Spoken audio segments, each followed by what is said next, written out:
पाकिस्तान में टेररिज्म के वाक़यात जो हमें हालिया महीनों में नज़र आए, पाकिस्तान के अंदर एक बहस छिड़ी हुई है कि आखिर ये टेररिज्म के वाक़यात क्यों हो रहे हैं। रिसेंटली एक तफसीली प्रेस कॉन्फ्रेंस भी नज़र आई और आईएसपीआर की चीफ के साथ हमें पाकिस्तान के फॉरेन मिनिस्टर शाह महमूद कुरैशी साहब भी नज़र आए, जिन्होंने एक प्रेस कॉन्फ्रेंस थी और एक कंप्लीट डोजियर जो है वो पेश किया, जिसमें वो पूरे एविडेंसेस पेश किए गए कि किस तरह इंडिया पाकिस्तान में टेररिज्म को स्पॉन्सर कर रहा है। मेरे साथ जुल्फ़कार बुगियो साहब हैं। जुल्फ़कार साहब से ये नई जो सिचुएशन है बात होगी, लेकिन इससे पहले आपको याद होगा कि मुफ्ती अब्दुल्ला पे हमला हुआ था। मुफ्ती साहब के ऊपर हमला करने वाले जो लोग हैं उनकी गिरफ्तारियों की खबर भी है। पहले तो जुल्फ़कार से हम इस वाक़े और इन गिरफ्तारियों के सिलसिले में सुनेंगे। जी मंजूर, डीआईजी सीटीडी ने आज प्रेस कॉन्फ्रेंस की है और उसमें उसने बताया है कि मुफ्ती अब्दुल्ला पर जो कुछ दिन पहले एक हमला हुआ था जमशेद क्वार्टर वाले इलाके में,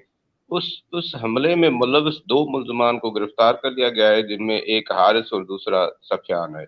अब उसके बारे में जो डिटेल्स उसने बताई हैं, जो लिंक्स उसके बताए हैं, उन्होंने बताया कि जाहिद शूटर नामी एक लियारी गैंगवार का बंदा है, जिसने अपना एक ग्रुप बनाया हुआ है और उस वो ग्रुप जो है ऑपरेट हो रहा है दुबई से उसको ऑपरेट कर रही है इंडियन इंटेलिजेंस एजेंसी रा, और उस दुबई से ही उनके लिए मुआवजा भी आया था। 3 लाख रुपए उनको भेजे गए थे हुंडी हवाला के जरिए, और वो पैसों पर यानी काम कर रहा है। वो लियारी गैंगवार में पहले काम करते थे, लियारी गैंगवार जब खत्म हो गई तो वो जो है उन्होंने एक एजेंट के तौर पर काम करना शुरू किया है और इंडियन एजेंसी रा के जरिए उनको पैसे भेजे जाते हैं। और उसी ग्रुप के ये 2 बंदे हैं, हारिस और सफियान, जिनको गिरफ्तार किया गया है, और ये सारा नेटवर्क जो है दुबई से चलाया जा रहा था। तो ये देखिए, अब कुछ दिन पहले आपको याद होगा कि डीजी रेंजर्स ने डीजी आईएसआई ने प्रेस कॉन्फ्रेंस की थी और पूरी डिटेल्स बताई थी कि किस तरह जो है वो मुल्क दुश्मन एजेंसियां सरफहरस्त जिनमें रहा है, और अफगानिस्तान में उनके एजेंट्स बैठकर किस तरह ऑपरेट कर रहे हैं, और यहाँ पर जो है वो बीएलए और दीगर जमायतें जो है उनको उनको पैसे दे रहे हैं, उनको टारगेट्स दे रहे हैं कि आप यहाँ पर हमले करें, और उनका टारगेट जो है कराची, पेशावर और लाहौर बताया गया था कि इन इन शहरों में, इन बड़े शहरों में, मुल्क के इन बड़े शहरों में जो है वो टारगेट किलिंग रहा कराना चाहती है और इनके जरिए, इन तंजीमों के जरिए कराना चाहती है। तो ये सिलसिला भी शुरू है और उसने नवंबर और दिसंबर की बात की थी कि नवंबर और दिसंबर में ये वाकयात होने हैं। तो नवंबर के ही दौरान जो है ये मुफ्ती अब्दुल्ला पे जमशेद क्वार्टर पे हमला हुआ था। तो इसका कड़ी उनसे मिलती है, उन बातों से मिलती है कि वाकई इस तरह पाकिस्तान को डिस्टेबलाइज करने के लिए, गैर मुस्तहकम करने के लिए ये अमल जो है मुल्क दुश्मन एजेंसियों का ये अमल जो है वो शुरू हो चुका है, जिसकी दो कड़ियां मैंने आपको बता दी कि ये जो है एक तो ये है, एक दूसरा जो पहले शाह फैसल कॉलोनी में एक वाकया हुआ था कि उस वाक़े में कौन-कौन मुलव्वस था या किस तरह वो वाक़या पेश आया। तो वो अभी अभी चल रहा है उसकी इन्वेस्टिगेशन, लेकिन उसके की तरीक़ेकार यही लग रहा था रहा है कि जो कातिल हैं वो उसमें इन्वॉल्व हैं, लेकिन अभी तक वो खुली नहीं है बात, वो अभी उस पे इन्वेस्टिगेशन जारी है। तो ये सिलसिला जो है हमें अ, आने वाले वक़्त पाइए कि जो लिस्ट 1200 की तरफ से, वो भी अभी पकड़े नहीं गए। नाम तो रखा गया है, वो लिस्ट पूरी शाया की है, लेकिन वो भी अभी पकड़े नहीं गए। अब उनके भी किसी हो सकते हैं किसी पैसे लेते हों और वो दहशतगर्दी में मुलविस हों, और उनकी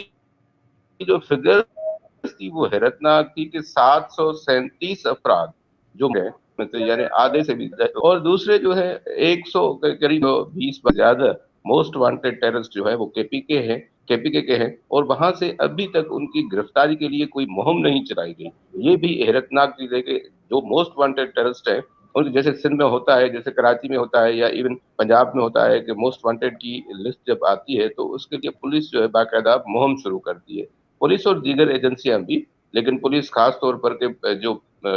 پروکلیمڈ افینڈرز جس کو کہتے ہیں کہ مشہور اشتہاری ملزم جو ہے, وہ ان کو پکڑنے کے لیے ایک مہم چلائی جاتی ہے. تو وہ ابھی تک جو سب سے زیادہ ملزمان ہیں, موسٹ وانٹیڈ ملزمان ہیں, وہ ہے KPK کے, اور وہاں ابھی تک وہ مہم نہیں شروع کی گئی. اور یہ بھی آگے چل کر, کیونکہ وہ ایک اشتہاری ملزم ہے, وہ بار بار وارداتیں کرتا ہے, تو ان سے بھی خطرہ ہے کہ وہ بھی نہ ان وارداتوں میں انوالو ہوں اور ایسی وارداتیں کریں, تو پھر تو بہت ہی ماحول خراب ہو جائے گا. پاکستان کے بڑا پاکستان کا جو ہے وہ کراچی میں ایسی وارداتیں ہوتی ہیں, تو پھر کراچی میں وہی ماحول ہو جائے گا جو پہلے تھا. یعنی کراچی میں کوئی انویسٹمنٹ نہیں ہوگی, کراچی میں کوئی لوگ نہیں آ سکیں گے, کراچی میں کوئی کھیل کے میدان نہیں سج سکیں گے. ابھی تو کرونا کی وجہ سے نہیں سج رہے, لیکن اکثر تو ٹیررزم کی. تو اس طرح کا ماحول بہت خراب ہو سکتا ہے, جو FIA کی طرف کو فوری طور پر پکڑے اور ان کو فوری طور پر جیل میں ڈالیں, تاکہ آئندہ ایسی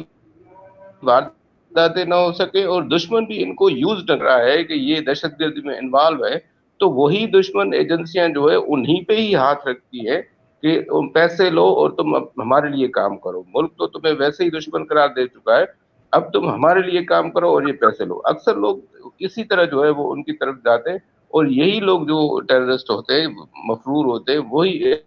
اس ٹیررزم کی ایکٹیویٹیز میں ملوث ہوتے ہیں. اچھا ذوالفقار, یہ بتائیں کہ کہا یہ جا رہا ہے کہ ایک کنسورشیم بن رہا ہے جس میں بلوچستان کی تنظیمیں بھی شامل ہیں,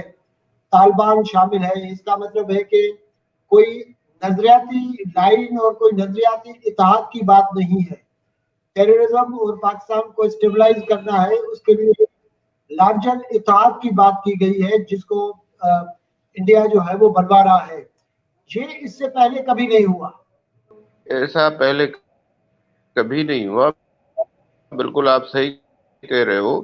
اور یہ اتحاد اگر وہ پھر اپنے اس نیٹ ورک میں آ جائیں گے, سارے ایک ساتھ آ جائیں گے اور ایک ساتھ بیٹھ کر وہ پلان کاروائی کرنی ہے کس پر, تو یہ ہو جائے گا. آپ کو پتہ ہے, آپ کو یاد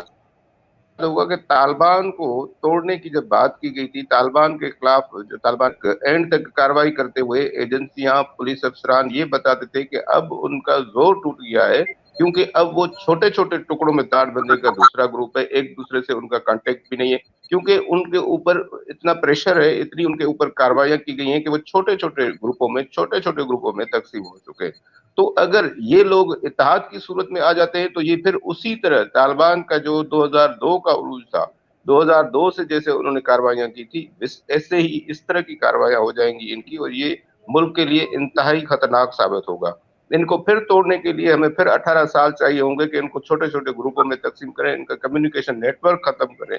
پیسے کی جو آمد ہے وہ ختم کریں, ترسیل پیسے کی ختم کریں, اور پیسہ ختم کرنے کے علاوہ جو ہے ان کا آپس میں رابطہ ختم کریں, ان کو چھوٹے گروپوں میں تقسیم کریں اور ان کو پھر ان کا صفایا کریں. تو اس کے لیے پہلے ہمیں طالبان کے خاتمے کے لیے ہمیں 18 سال لگے. تو ان گروپوں کے خاتمے, اگر یہ اتحاد ہوتا ہے, اتحاد بنتا ہے, تو انتہائی خطرناک ہوگا, اور ان کو توڑنے کے لیے